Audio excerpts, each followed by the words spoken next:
Bonjour à tous, bienvenue en cet aéroport de Madrid où l'avion du pape Benoît XVI vient d'atterrir et comme le veut la tradition à Callao, alors que l'on voit le roi et la reine d'Espagne qui se sont déplacés pour venir accueillir le pape, comme le veut la tradition sur Callao, nous retrouvons Philippine de Saint-Pierre qui accompagne le pape au plus près pendant tous ses voyages et notamment ses JMJ. Alors Philippine, bonjour, comme d'habitude. Le pape s'est adressé aux journalistes dans l'avion. Qu'est-ce qu'il vous a dit ?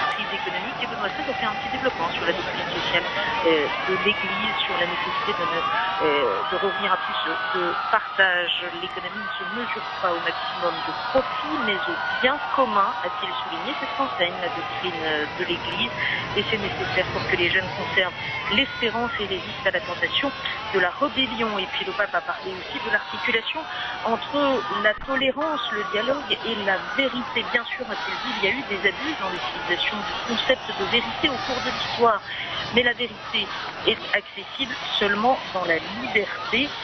Chercher la vérité est essentiel. Nous ne voulons pas le mensonge ou le positivisme pour fonder notre avenir, pour nous préserver de l'arbitraire.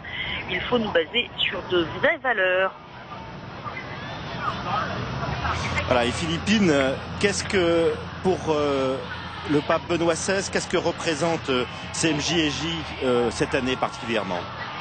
Alors le pape Benoît XVI a souligné l'importance de cette inspiration qu'a eu son prédécesseur en créant ce rendez-vous. Ces JMJ sont un signe, elles sont un rayon de lumière, elles donnent de la visibilité à la présence de Dieu dans le monde. Il souligne aussi que ce rendez-vous donne du courage aux jeunes croyants qui voient ainsi qu'ils ne sont pas seuls et qu'il donne naissance, ce rendez-vous, à un grand réseau universel d'amitié et à une amitié personnelle de chacun avec le Christ.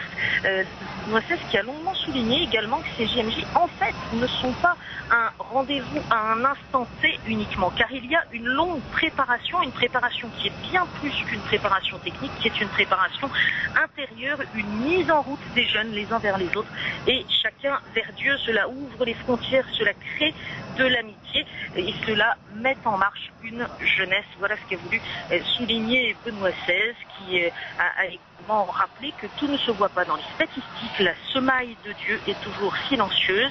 Il a comparé ces JMJ aux graines du semeur de l'évangile. Certaines tombent sur une terre fertile, d'autres sur une terre aride. Beaucoup se perdent, mais la graine de moutarde peut devenir un grand arbre. Alors Philippine, je voudrais juste qu'on revienne un petit peu sur la crise économique, puisque le pape Benoît XVI a abordé aussi ce sujet avec les journalistes et on entend beaucoup de polémiques autour de l'organisation de ces JMJ. Qu'est-ce qu'il vous a dit là-dessus ? Alors, d'abord, il n'a pas été interrogé sur le coût des journées mondiales, mais bien sur ce contexte de crise économique qui, eh bien, pour la jeunesse, provoque la tentation du désespoir, du découragement, voire de la rébellion, en faisant référence, par exemple, aux récentes émeutes en Grande-Bretagne. Et là, Benoît XVI a souligné qu'une fois encore, eh bien, cette crise, elle montre que la dimension éthique, elle n'est pas extérieure à l'économie, mais qu'elle lui est intérieure, qu'elle est même fondamentale, que c'est bien l'homme qui doit être au centre de l'économie, comme l'explique la doctrine sociale de l'Église, que les responsables politiques et économiques en fonction doivent y veiller, à la fois pour eux-mêmes, pour leur propre nation, mais aussi pour le monde entier, alors que, vous le savez, l'Afrique est particulièrement touchée par la famine. Le pape l'a évoqué, et pour que les jeunes aussi trouvent des perspectives. Benoît XVI qui a déclaré ceci: l'économie ne se mesure pas au maximum de profit, mais au bien de tous. Et il a expliqué, par exemple, qu'on voit aujourd'hui des jeunes s'engager de plus en plus dans des actions de volontariat à travers le monde. Cela montre qu'il est possible de voir l'économie différemment. Mais sur la polémique, justement, est-ce qu'il a abordé ce sujet-là ou est-ce que le service de presse... Non, pas du tout. Pas du tout ? Bon. Pas du tout. Alors voilà, le pape qui sort de l'avion actuellement. dans la suite, on le voit accompagné du cardinal Berton, le cardinal secrétaire d'État. Qui accompagne le pape pendant ce voyage? Philippine? Alors, Philippine, visiblement, ne m'entend plus. Oui, Thomas, pardon, je vous ai pas bien entendu parce que tout comme le pape en train de sortir de l'avion, peut-être on se retrouvera un petit peu plus tard. Voilà l'essentiel de ce qu'a déclaré Benoît XVI. Le voilà maintenant véritablement à la rencontre du roi et de la reine d'Espagne d'abord, de la population et des autorités espagnoles et puis bien sûr des jeunes qui l'attendent. Merci, on se retrouvera bien entendu pendant tout ce voyage avec vous et peut-être un petit peu plus tard si c'est possible dans cette rencontre à l'aéroport. Alors, c'est bien un voyage important pour le pape Benoît XVI, c'est son 20e voyage hors d'Italie, c'est ses 3e journées mondiales de la jeunesse et qu'il préside.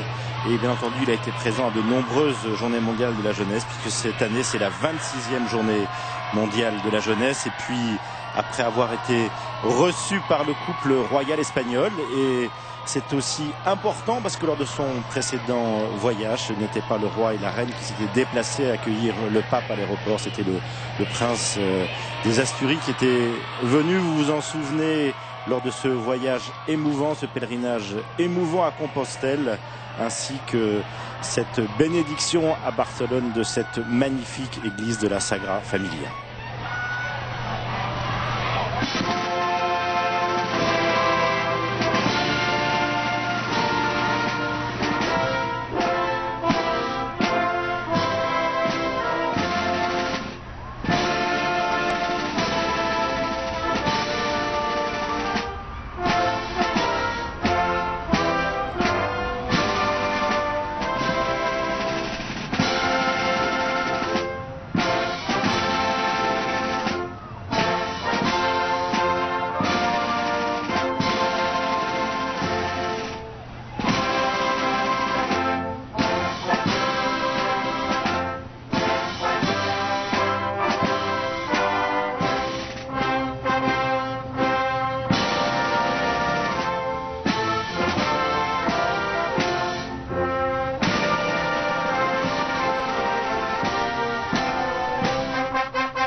Voilà, marche pontificale et hymne espagnol, traditionnel accueil pour un chef d'État, le souverain pontife.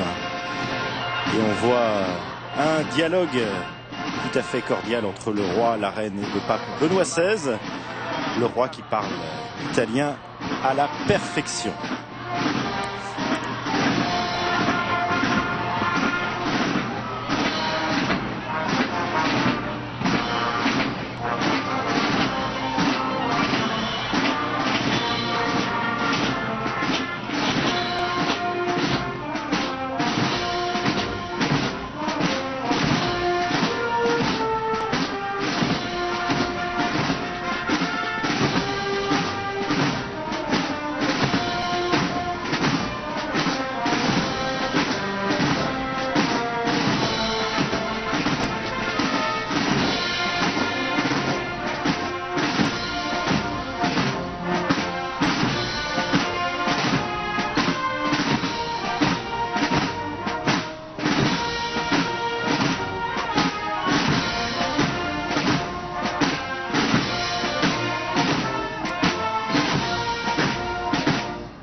Voilà, c'est donc la troisième fois que le pape foule le sol espagnol, après Valence en 2006, puis Saint-Jacques de Compostelle et Barcelone en 2010.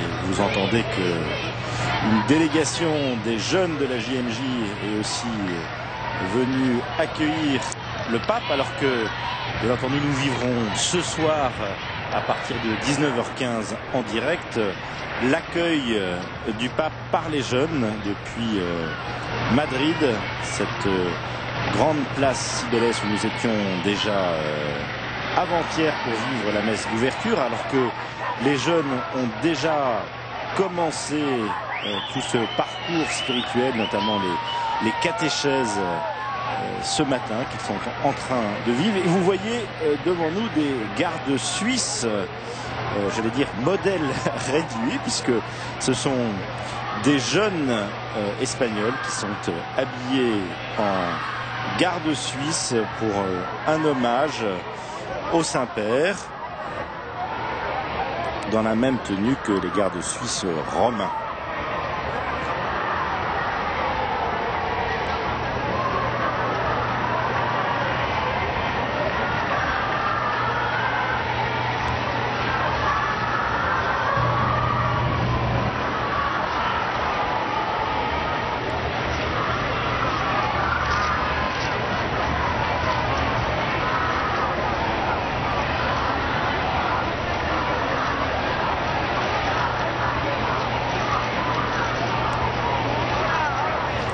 Alors que le chef du gouvernement espagnol vient saluer le Saint-Père, il salue aussi le cardinal Berton.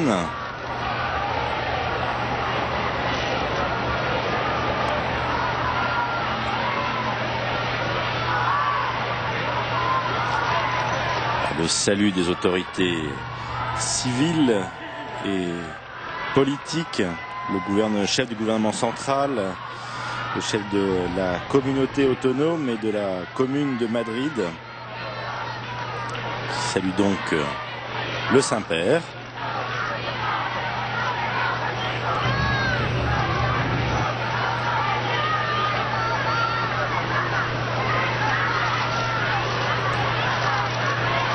Voilà, sont venus aussi saluer le Saint-Père, les autorités religieuses, bien entendu, de l'Église catholique. Nous avons vu le cardinal de Madrid qui a présidé la messe de mardi soir, et sont autour de lui les autres cardinaux espagnols ainsi que les évêques du comité permanent de la conférence épiscopale, et puis les évêques de la province ecclésiastique de Madrid, ainsi qu'un groupe important de fidèles.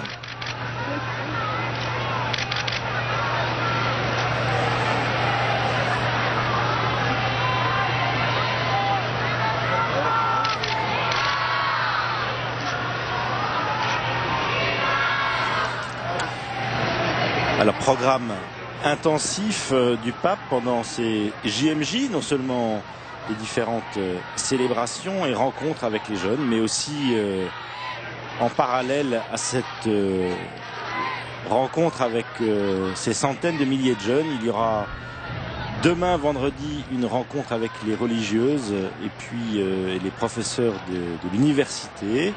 Samedi, il y aura une messe avec les séminaristes dans la cathédrale de Madrid, et puis une fondation de l'Institut Saint-Joseph en fin d'après-midi, juste avant la grande veillée que nous vivrons en direct samedi soir.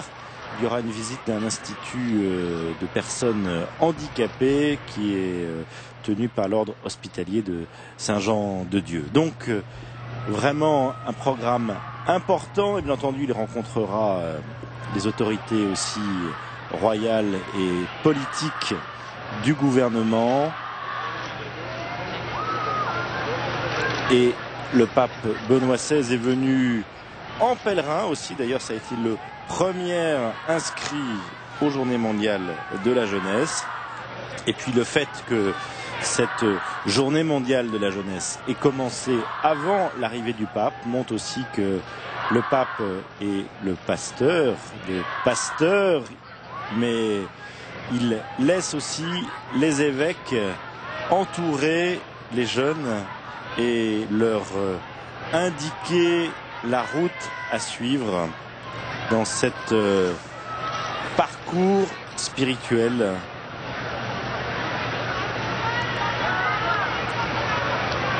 Le pape est parti de Rome ce matin avec à peu près 2h20 de durée de vol et il a une trentaine de personnes qui l'accompagnent dans sa délégation. Il y a une cinquantaine de journalistes qui étaient présents dans l'avion avec Philippine de Saint-Pierre et notre caméraman de KTO. Bien entendu, nous pourrons voir des extraits de la conférence de presse dans le prochain flash spécial JMJ dès que nous aurons reçu ces images. Alors ce soir le pape donc à 19h15 ce sera bien entendu une célébration que nous vivrons en direct, va franchir la porte d'Alcalá à Madrid accompagné de 5 jeunes représentant les 5 continents. Alors vous voyez maintenant c'est la délégation du pape qui est présentée au roi et à la reine avec en premier lieu le cardinal de Madrid.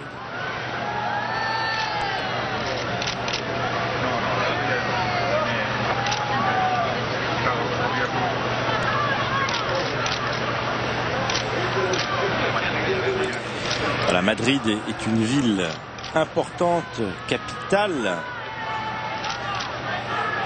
de l'Espagne, avec une population de 3 250 000 habitants, alors que la communauté de communes autour compte plus de 6,5 millions d'habitants. Alors nous reconnaissons le père Georges ainsi que les cérémoniaires venant saluer maintenant le couple royal.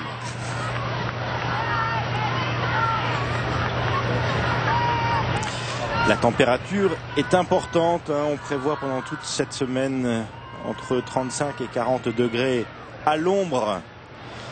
Vous voyez que ça va être quelque chose aussi physiquement dur pour le Saint-Père et sa suite de tenir cette chaleur. C'est pour ça que beaucoup de choses se passent le soir quand la fraîcheur arrive un peu.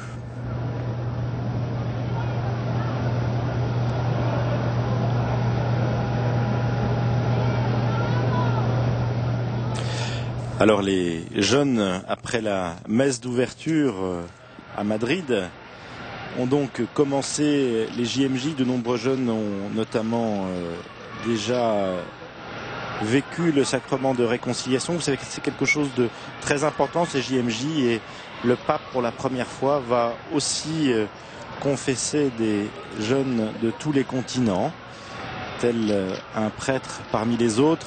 Il y a à peu près 1000 évêques présents, 10 000 prêtres présents, et ces célébrations des JMJ sont une possibilité aussi pour beaucoup de jeunes de recevoir ce sacrement. Et même on l'a vu dans les dépêches et le site du diocèse de Madrid, le cardinal a aussi autorisé les prêtres d'absoudre, notamment pour les personnes qui s'en accusent, l'acte d'avortement. Donc c'est donc une possibilité importante pour les jeunes de se réconcilier avec le Seigneur.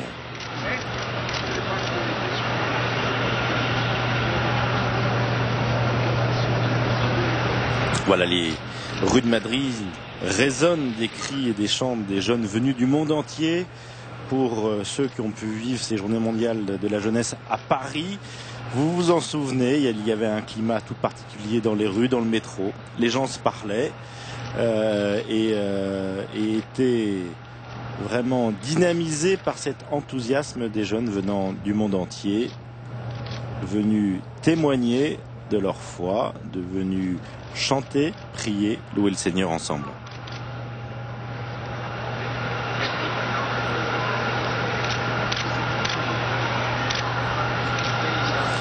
Donc, comme je vous le disais, dans les jardins de Buen Retiro, au cœur de la ville, des centaines de jeunes pèlerins ont reçu et vont recevoir le sacrement du pardon dans des confessionnaux modernes et provisoires installés dans la fraîcheur de ce parc municipal. Alors, vous l'avez entendu, on en parle beaucoup dans les médias français de cette manifestation qui était contre l'organisation de ces JMJ, mais plusieurs communiqués du diocèse et puis de la Journée mondiale de la jeunesse rappellent que ces Journées mondiales de la jeunesse sont totalement auto-financées par les pèlerins et les sponsors et qu'elles seront bien entendu largement bénéficiaires. Et maintenant, c'est le roi qui prend la parole pour adresser quelques mots de bienvenue au Saint-Père. Sainteté, je vous donne de tout mon cœur la plus affectueuse bienvenue d'Espagne qui vous accueille avec une grande joie et avec le souvenir merveilleux de vos visites antérieures dans notre pays, pendant lesquelles nous avons pu profiter de votre amitié. Nous nous sentons très honorés que vous fassiez cette troisième visite en Espagne pendant les 6 premières années de votre pontificat. Nous l'interprétons comme une distinction spéciale envers notre pays. Nous l'apprécions grandement. Une fois de plus, votre séjour dans notre terre, dans laquelle nous désirons que vous vous sentiez comme chez vous, est pleine de signification et d'une portée très grande. Nous connaissons votre désir de venir à Madrid, une des capitales européennes les plus hospitalières, pour vous rencontrer avec des jeunes de toute la planète et leur ouvrir la porte de vos paroles. Des centaines de milliers de jeunes, de filles, de jeunes hommes sont venus sur les terres espagnoles. Ils vous attendent avec enthousiasme pour célébrer les 26e Journées mondiales de la jeunesse.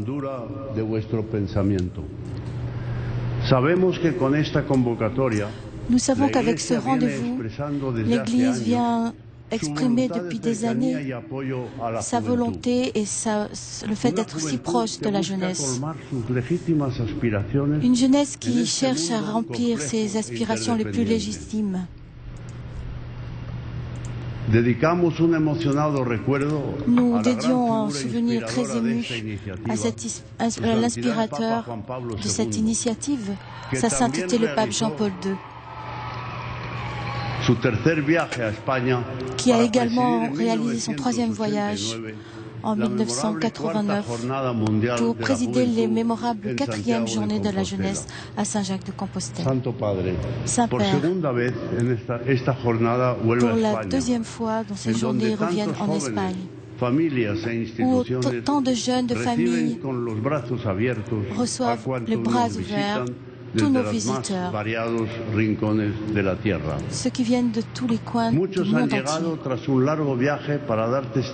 Beaucoup ont réalisé un long voyage pour donner témoignage de leur foi en un monde meilleur, plein d'amitié. En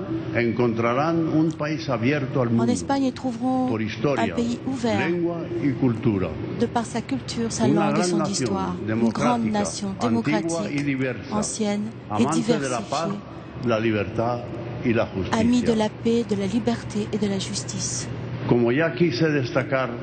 Comme j'ai déjà voulu souligner quand vous étiez venu à Barcelone, l'apport artistique, culturel et religieux du christianisme est une clé maîtresse pour comprendre la personnalité historique de l'Espagne. Cette Espagne engagée avec l'Europe et la vocation aussi ibéro-américaine et méditerranéenne est une nation à la jeunesse solidaire qui participe aussi à la coopération et au développement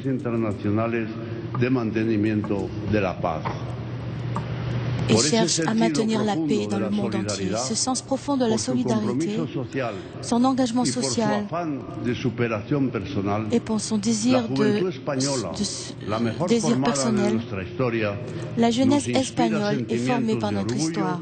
Elle nous inspire un sentiment d'orgueil et de confiance en l'avenir. Saint-Père, depuis la première journée mondiale de la jeunesse, il y a eu de nombreuses transformations dans la vie de nos jeunes et dans la vie internationale. Les nouvelles opportunités, les nouvelles connaissances, malgré cela, il y a encore de la pauvreté, des maladies.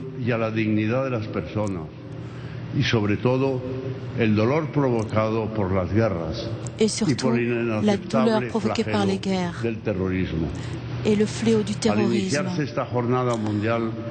Au commencement de ces journées mondiales de la jeunesse, nous ne pouvons pas ne pas nous rappeler tous ces enfants, tous ces jeunes victimes de la violence qui sont ici particulièrement présents dans notre cœur, dans nos cœurs.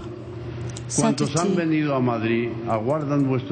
tous ceux qui sont venus à Madrid se rappellent votre souvenir, votre justice. Ils viennent pour affronter avec succès les défis et construire une société meilleure. Les temps que nous vivons ne sont pas faciles pour une jeunesse souvent frustrée, qui manque d'horizon personnel et dans leur travail, et qui s'affrontent à des graves problèmes qui inquiètent les êtres humains. Il y a une profonde crise des valeurs. Les jeunes ont besoin non seulement d'avoir des opportunités, mais aussi de l'exemple de leurs aînés. Ce sont les attitudes qui motivent. C'est l'exemple qui va donner une impulsion à leur existence. Comme vous avez affirmé dans le message pour ces journées mondiales, sentir le désir de ce qui est vraiment grand et fait partie de la jeunesse, de l'être jeune. Nous ne pouvons pas manquer à ces jeunes et les trahir. Leurs aspirations et leurs problèmes doivent être notre première priorité. Leur propre avenir et celui de toute la société. Il est temps de renouveler notre appui, d'apporter tous les moyens disponibles pour qu'ils puissent ouvrir leur chemin. En finir avec cet intolérable chômage des jeunes et leur donner ces valeurs qui grandissent l'humanité. Nous avons confiance en votre courage. Vous êtes venus pour donner du courage aux jeunes d'Espagne et du monde entier, pour continuer à grandir dans leurs valeurs, pour leur donner l'assurance qu'ils seront épaulés dans leurs projets et dans leurs désirs. Je vous réitère la plus grande affection et cordiale bienvenue au nom de la Reine et du Roi, ainsi que au nom du peuple espagnol et de toutes ses institutions. Nous vous souhaitons sainteté, un séjour heureux parmi nous, dans cette belle et historique ville de Madrid et dans les communautés autonomes de Madrid. Merci infiniment, sainteté, d'être venu de nouveau parmi nous. Voilà, mot d'accueil chaleureux du roi d'Espagne. C'est maintenant le pape Benoît XVI qui va nous adresser son premier message pour ces journées mondiales de la jeunesse depuis cet aéroport de Madrid où il vient d'atterrir. Majesté, Monsieur le cardinal archevêque de Madrid, Messieurs les cardinaux, chers frères dans l'épiscopat et dans le sacerdoce, autorités nationales des communautés autonomes et locales, chers peuples de Madrid et d'Espagne tout entière. Merci, Majesté, pour votre présence ici avec la Reine et pour les paroles si déférentes et affables que vous m'avez adressées en me souhaitant la bienvenue. Ces paroles me font revivre les inoubliables marques de sympathie reçues lors de mes visites apostoliques antérieures en Espagne et plus particulièrement celle de mon récent voyage à Saint-Jacques-de-Compostelle et à Barcelone. Je salue très cordialement ceux qui se trouvent présents à Barajas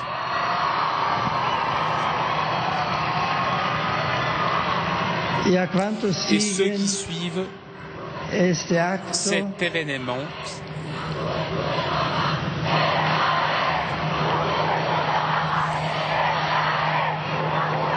Barajas étant l'aéroport de Madrid et on voit que les jeunes s'expriment. Ceux qui suivent cet événement par la radio ou la télévision. Je mentionne également avec grande reconnaissance tous ceux qui, en instances ecclésiales et civiles, ont contribué par leurs efforts et leur travail avec grand engagement et dévouement pour que ces journées mondiales de la jeunesse de Madrid puissent bien se dérouler et porter des fruits abondants. Je désire aussi remercier de tout cœur pour l'hospitalité offerte par tant de familles, de paroisses, de collèges et d'autres institutions qui ont accueilli les jeunes venus du monde entier, d'abord dans différentes régions et villes d'Espagne et maintenant dans cette grande ville de Madrid, cosmopolite et aux portes grandes ouvertes. Je viens ici pour rencontrer des milliers de jeunes du monde entier intéressés par le Christ ou en recherche de la vérité qui donne un sens authentique à leur existence. Je viens comme successeur de Pierre et pour les confirmer tous dans leur foi en vivant quelques jours d'intense activité pastorale pour annoncer que le Christ Jésus est le chemin, la vérité, la vie. Pour pousser à l'engagement de construire le règne de Dieu dans le monde et entre nous, pour exhorter les jeunes à rencontrer personnellement le Christ ami et ainsi, enraciné dans sa personne, se convertir en disciple fidèle et un témoin courageux. Pourquoi et par quoi cette multitude de jeunes est venue à Madrid? Bien que la réponse devait être donnée par eux, on peut bien penser qu'ils désirent écouter la parole de Dieu, comme l'a proposé la devise de ces journées mondiales de la jeunesse, de manière qu'enracinés dans le Christ et construits sur lui, ils manifestent la fermeté de leur foi. Beaucoup d'entre eux ont écouté la voix de Dieu, parfois uniquement comme un léger murmure qui les a poussés à le chercher avec plus de diligence et à partager avec les autres l'expérience de la force qu'ils tiennent dans leur vie. Cette découverte de Dieu vivant anime les jeunes et ouvre leurs yeux aux défis du monde où ils vivent, avec leurs possibilités et leurs limites. Ils voient la superficialité, la consommation et l'hédonisme régnant, tant de banalité au moment de vivre la sexualité, tant de manque de solidarité, tant de corruption.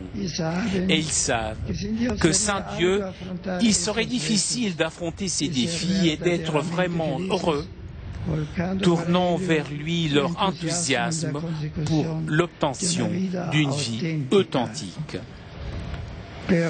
Toutefois, avec lui à leur côté, ils obtiendront la lumière pour marcher et des raisons pour espérer, ne se décourageant pas devant ces hauts idéaux qui motiveront leur engagement généreux pour construire une société où la dignité humaine et une vraie fraternité se respectent. Ici, durant ces journées, ils ont une occasion privilégiée pour mettre en commun leurs aspirations, échanger entre eux les richesses de leur culture et de leurs expériences et s'encourager mutuellement dans leur cheminement de foi et de vie où certains se croient isolés ou ignorés par leur entourage quotidien. Mais non, ils ne sont pas seuls. Beaucoup de leurs contemporains partagent leurs projets et se confiant entièrement au Christ, ils savent qu'ils ont vraiment un avenir devant eux et ils ne craignent pas les engagements décisifs qui demandent toute la vie. Pour cela, les écouter, prier ensemble et célébrer l'Eucharistie avec eux me cause une immense joie. Les Journées mondiales de la jeunesse nous apportent un message d'espérance, comme une brise d'air pur et juvénile, avec des parfums nouveaux qui nous remplissent de confiance pour le demain de l'Église et du monde. Certes, les difficultés ne manquent pas. Des tensions et des confrontations existent en tant d'endroits du monde et même du sang qui coule.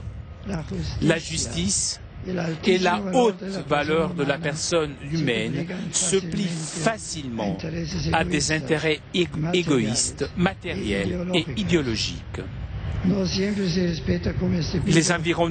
L'environnement et la nature que Dieu a créés avec autant d'amour ne sont pas respectés comme il se doit. De plus, beaucoup de jeunes regardent avec préoccupation leur avenir face à la difficulté de trouver un emploi digne ou bien pour l'avoir perdu ou encore parce que celui qu'ils ont est précaire et pas assuré. Il y en a d'autres qui ont besoin d'aide pour ne pas tomber dans les filets de la drogue ou une aide efficace si par malheur ils y sont déjà tombés. À cause de leur foi dans le Christ, beaucoup souffrent en eux-mêmes la discrimination qui conduit à la dépréciation et à la persécution ouverte ou larvée qui afflige des régions déterminées de certains pays. Ils sont aussi sollicités pour s'éloigner de lui, en les privant des signes de sa présence dans la vie publique et en réduisant en silence son nom même. Pourtant, aujourd'hui, je redis aux jeunes, avec toute la force de mon cœur, que rien ni personne ne vous prive de la paix. N'ayez pas honte du Seigneur.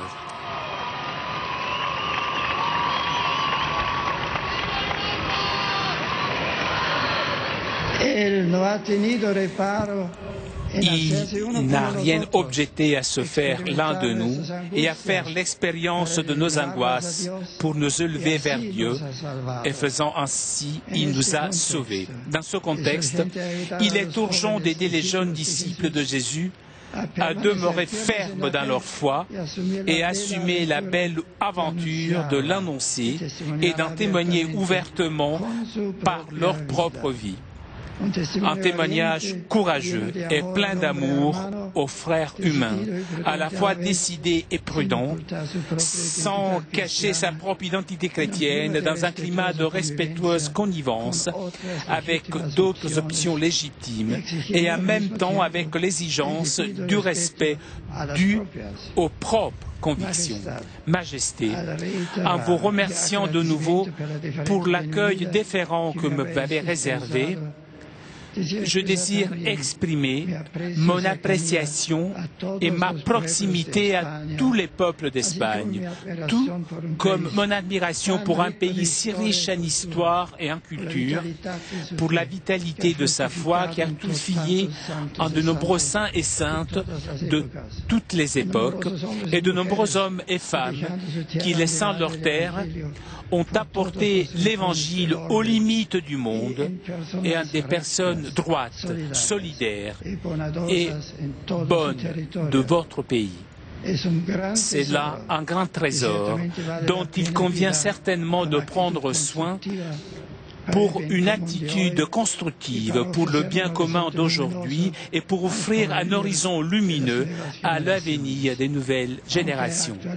Même s'il existe actuellement des motifs de préoccupation, plus grand est l'élan des Espagnols avec l'ardeur qui les caractérise pour les dépasser.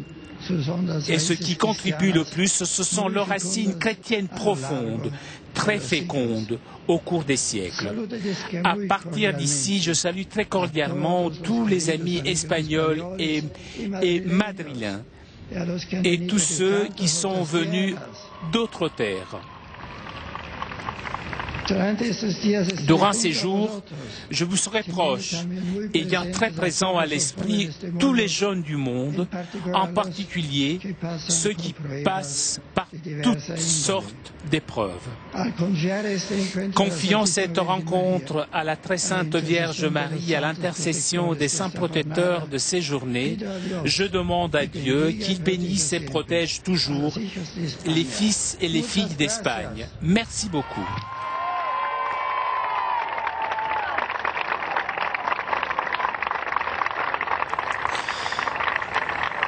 Voilà, mot important du Saint-Père. Je viens comme successeur de Pierre pour confirmer tous ces jeunes dans leur foi en vivant quelques jours d'intenses activités pastorales pour annoncer que Jésus-Christ est le chemin, la vérité et la vie.